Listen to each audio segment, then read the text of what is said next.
अस्सलाम वालेकुम नाज़रीन, सलावत से मुखातिब है तमाम तारीफ़ें नबी आखिरुज़्ज़मा पर जो वजह तख्लीक़ कायनात है, जिनकी वजह से आप हैं, जिनकी वजह से मैं हूँ और जिनकी वजह से कुल कायनात है। आप सबको जुम्मा मुबारक हो।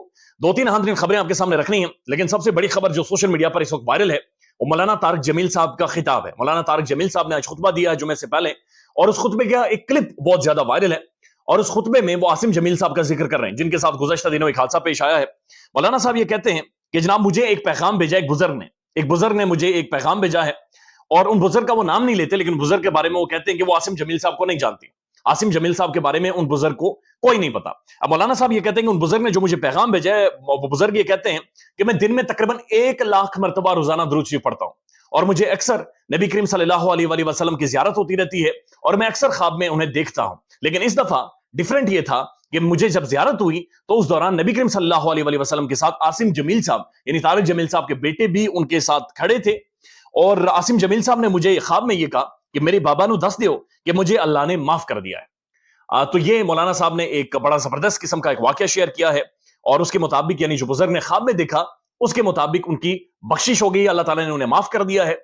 और वो ज़हनी तौर पर भी ज़ाहिर ठीक नहीं थे। जो बंदा ज़हनी तौर पर ठीक ही ना हो और बचपन से ठीक ना हो, तो अल्लाह ताला ने यकीनी तौर पर उनसे क्या फिर हिसाब लेना है, यानी क्या उनसे बातचीत होगी जो बंदा मेंटली ही ठीक नहीं है। पाकिस्तान के अंदर बदकिस्मती है कि जो जो जो लोग ज़हनी आर्जे से, मर्ज से, डिप्रेशन, एंजाइटी से गुजर रहे होते हैं, हम लोग उन्हें पागल कहकर बुलाते हैं। उनकी उस तरह से एहतराम नहीं किया जाता, केयर नहीं की जाती। बड़ी बदकिस्मती है। हालांकि आपको नहीं पता होता कि किस शख्स का अल्लाह के साथ कैसा ताल्लुक है, और वो अल्लाह के साथ किस रूप में बातचीत करता है, और वो अल्लाह के कितना ज्यादा महबूब है या कितना ज्यादा पसंदीदा है।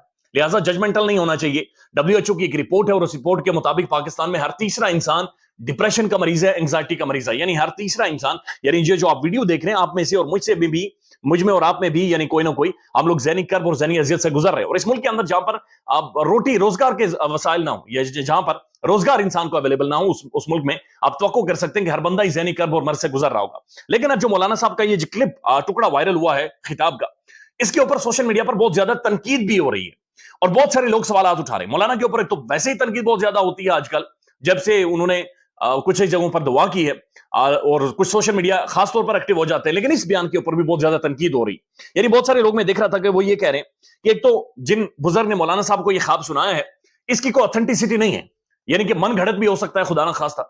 तो लिहाजा मौलाना साहब को क्या मिंबर के ऊपर बैठकर इस तरह का ख्वाब शेयर करना चाहिए था, और एक सनद जारी कर देनी चाहिए थी कि मौलाना साहब के बेटे की बख्शिश हो गई है। दूसरी तनकीद ये हो रही है मौलाना साहब के ऊपर कि मौलाना साहब के बकौल जो उन्होंने मिंबर पर बैठकर ये कहा है कि 1 लाख मरतबा उन बुजुर्ग के बकौल वो रोजाना दुरूद शरीफ पढ़ते हैं।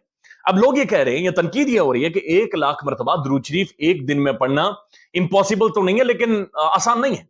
अगर आप 1 मिनट में 4 दफा भी दुरूद शरीफ पढ़ें, और या 5 दफा भी पढ़ें, तब भी ये 1 लाख मरतबा एक दिन में नहीं बनता। अगर रातों को आप सोए भी ना, खाना भी ना खाएं, कुछ भी ना करें, सिर्फ आप दुरूद शरीफ पढ़ते रहें, तब भी आप 1 लाख मरतबा नहीं पढ़ सकते। तो ये तनकीद है जो मौलाना साहब के हवाले से हो रही है, लेकिन जाहिर है ये अल्लाह के मामलात है, अल्लाह के साथ इंसानों का ताल्लुक है, और उसे आप किस तरह से, मेरे ख्याल में उसके ऊपर बात कोई नहीं कर सकता।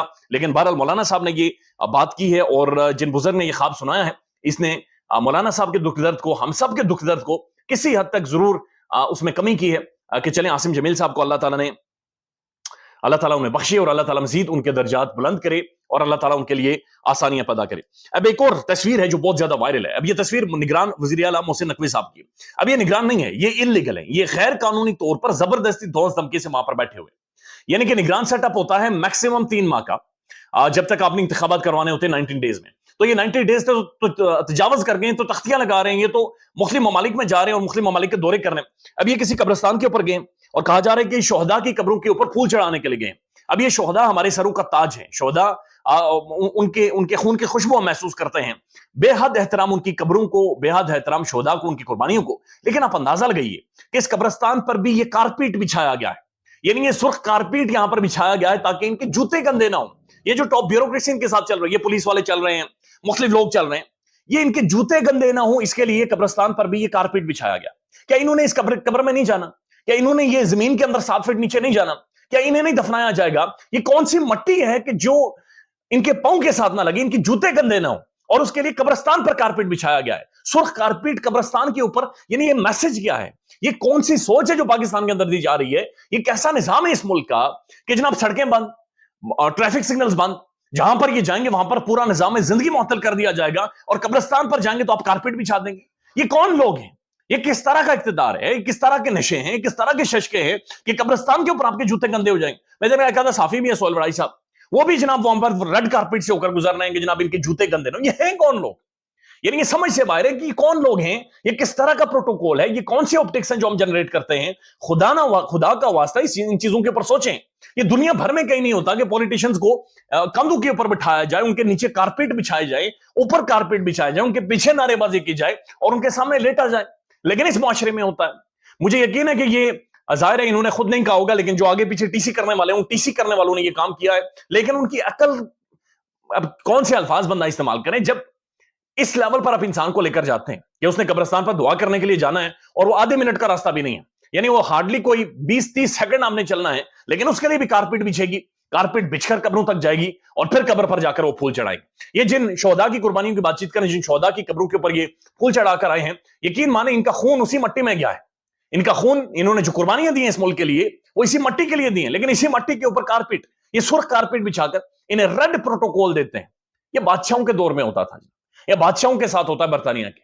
پاکستان میں ایک نگران وزیر اعظم، وزیر اعلیٰ، جس کا نگران ٹینیور بھی ختم ہو چکا ہے، جو انلیگل طریقے سے وہاں پر موجود ہے، اس کے لیے قبرستان پر جاتے ہوئے بھی ریڈ کارپیٹ بچھایا گیا ہے. یہ رونے کا مقام ہے، چیخنے کا مقام ہے کہ کس لیول پر ہماری انٹلیکٹ، ہماری سوچ اور ہم لوگ گر چکے ہیں، کس لیول پر پاکستانی لیٹتے ہیں، یا کس لیول کی ٹی سی پاکستان کے کوریڈورز میں ہوتی ہے. یہ اپنے آپ میں ایک سوال ہے. ایک اور خبر ہے جی، خدیجہ شاہ کو پھر سے گرفتار کر دیا گیا ہے، اور خدیجہ شاہ کو اس دفعہ گرفتار کیا گیا ہے. 6 ماہ پہلے انہوں نے 9 مئی کو ایک ٹویٹ کیا تھا، اور اس ٹویٹ کے لیے باقاعدہ سے ریمانڈ بھی مانگا گیا ہے، اور خدیجہ شاہ کو کہ فزیکل ریمانڈ ان کا دیا جائے. یعنی اندازہ لگائیے، ایک شخصیت کو آپ نے چھوڑنا نہیں ہے، آپ نے اسے رہا نہیں کرنا. یہ پیغام بڑا واضح ہے، اور اس کے لیے کیسے کیسے قانون کے اندر سے چیزیں نکالی جاتی ہیں کہ فلانے بندے نے ٹویٹ کیا تھا، 9 مئی کو اس نے ٹویٹ کیا تھا، ایک ٹویٹ کی وجہ سے ہم نے اسے رہا نہیں کرنا، اور ٹویٹ کی وجہ سے بہت زیادہ مسئلہ بنا ہے.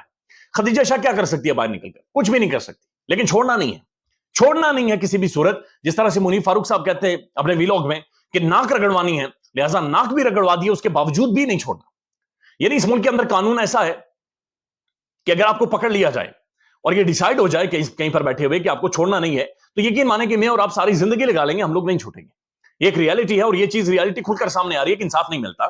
یہاں پر آپ کو پکڑ لیا جائے کسی بھی جھوٹے مقدمے میں، ٹویٹ کرنے پر، بولنے پر، ایک ورڈ پر، ایک لائن پر، تو آپ کو چھوڑا نہیں جائے گا. پھر آپ بھول جائیں کہ آپ کی رہائی ہوگی، پھر آپ کے مالی وسائل تو گئی گئے. خدیجہ شاہ چلے، ان کے پاس پھر بھی تو 4 پیسے ہیں، وہ امیر خاندان سے تعلق رکھتے ہیں، پاکستان کی ایلیٹ فیملی ہے، ان کا پروٹوکول بھی زیادہ ہے.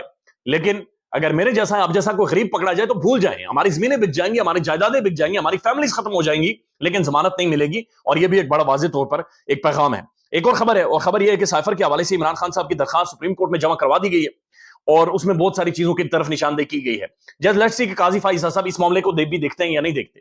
ویسے تو قاضی فائز صاحب بڑے جذباتی ہو جاتے ہیں باقی معاملات کے اوپر، لیکن اس معاملے کو بھی، سائفر والے معاملے کو بھی قاضی فائز صاحب اصول کے مطابق دیکھتے ہیں یا نہیں دیکھتے. ایک اور خبر ہے، اور یہ خبر یہ ہے کہ نون لیگ نے اپنے امیدواروں سے پیسے مانگ لیے ہیں کہ جو انتخابات لڑے گا وہ پہلے پیسے جمع کروائے، یعنی فیس یہاں پر لا کر جمع کرواؤ اور اس کے بعد تمہارا دیکھا جائے گا. یعنی خواہش مند لوگ، اگر آپ خواہش کر رہے ہیں نون لیگ کے، تو تقریباً 2-2.5 لاکھ روپے آپ کو جا کر نون لیگ کے دفتروں میں جمع کروانے پڑیں گے. پھر ساتھ ساتھ ایک اور اقرار نامہ ہے، اور اس اقرار نامے کے مطابق نواز شریف اور شہباز شریف کی قیادت پر پورا یقین آپ کو اقرار نامے میں کہنا ہوگا. یعنی آپ کو یہ کہنا ہوگا کہ مجھے بادشاہ کے اوپر یقین ہے. آپ کو یہ کہنا ہوگا جس طرح سے ملکہ برطانیہ کے بارے میں کہا جاتا ہے کہ میں ملکہ کا وفادار رہوں گا، میں بادشاہ کا وفادار رہوں گا ہر صورت میں. لہٰذا آپ سے اقرار نامہ باقاعدہ سے لیا جائے گا. یعنی آپ اگر پیپر جمع کروانے جا رہے ہیں نون لیگ کے ٹکٹ کے اوپر، تو اقرار نامے کی کیا ضرورت ہے؟ یہ بھی ہماری سمجھ سے باہر ہے، لیکن پھر بھی آپ کو اقرار نامہ لکھ کر دینا ہوگا کہ آپ شریف خاندان کے اور نواز شریف صاحب کے اور شہباز شریف صاحب کے وفادار ہیں. یہ 100% آپ کو دینا پڑے گا. خیال رکھیے گا اپنا. اللہ حافظ.